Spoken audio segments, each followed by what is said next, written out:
So we're saying God has a plan for you, and there are doors he wants to open up. Now, actually, he doesn't want to open them. They are already opened. The issue is for you to recognize those doors and to walk through them.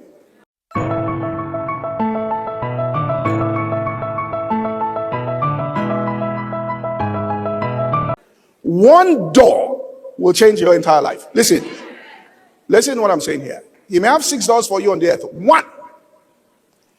He opened one door for Rahab, and that was it.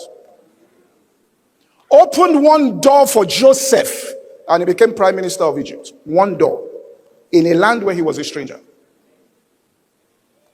If we really think about it, then we may come to the conclusion that we have been living a Christian life without entering through the doors he has presented.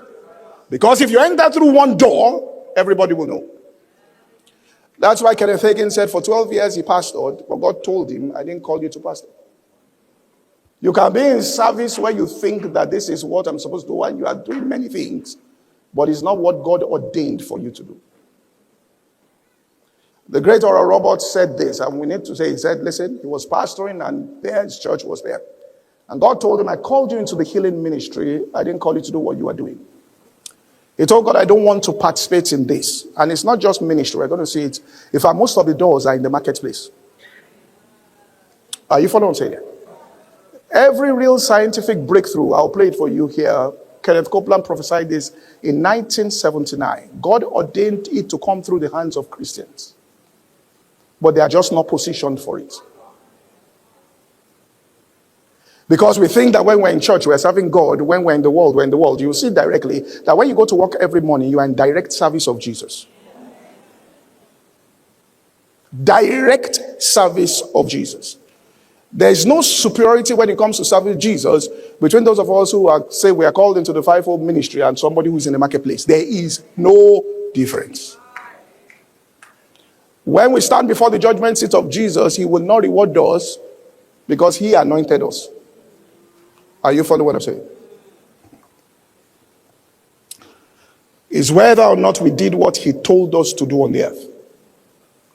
So God has a plan for you, and there are doors he wants to open. And Robert said this, and I found this quite powerful. And that's why sometimes faith becomes a stretch. And I explain why.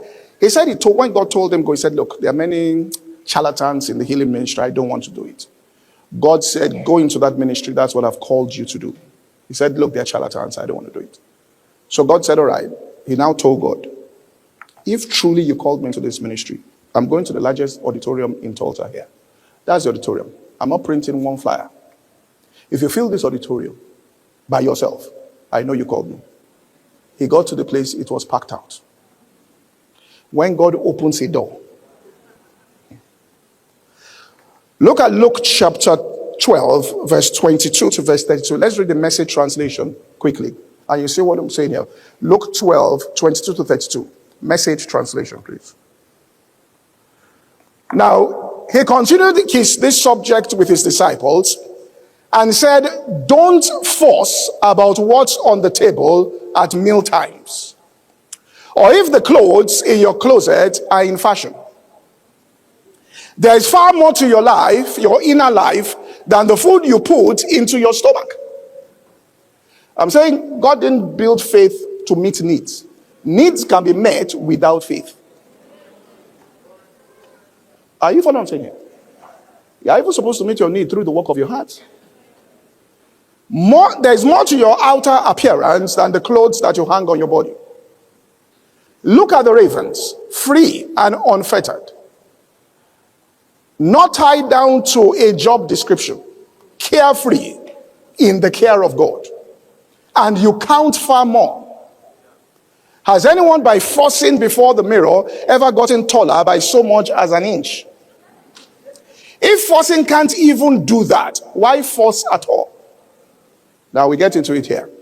Walk into the fields and look at the wildflowers.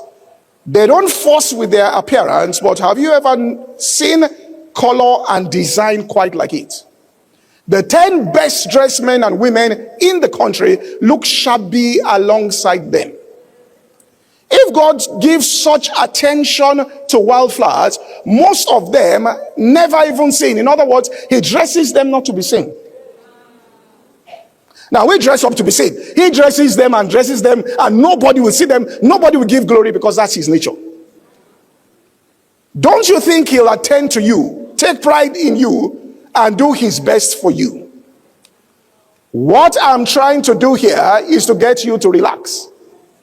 Not to be preoccupied with getting so you can respond to what God is giving. Now the mistake is we are trying to get and God is trying to give. What he wants to give is not what you are trying to get. Are you following me? So the prayers that are being offered are not in sync with what he wants to do. So at every given time, what I'm saying here is this is the door here. Well, at every given time, and that's why he said, seek ye first. The next verse, he now goes on and says, let's go to him. He says, all right, next verse now. People who don't know God and the way he works force over these things. But you know both God and how he works. Steep yourself in God reality, God initiative, God provision. You'll find all your everyday human concerns will be met. And then he goes on, don't be afraid of missing out. You are my dearest friend, and the Father wants to give you the very kingdom himself.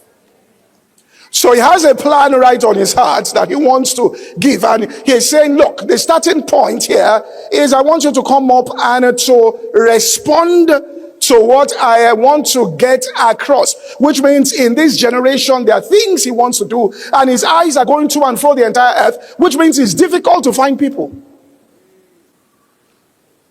You hear him say, I sought for a man, which means people are not there. The context in which people come to God is a context of what I will eat, what I will drink, what I'll put on, about their material needs. And so they're presenting that to God.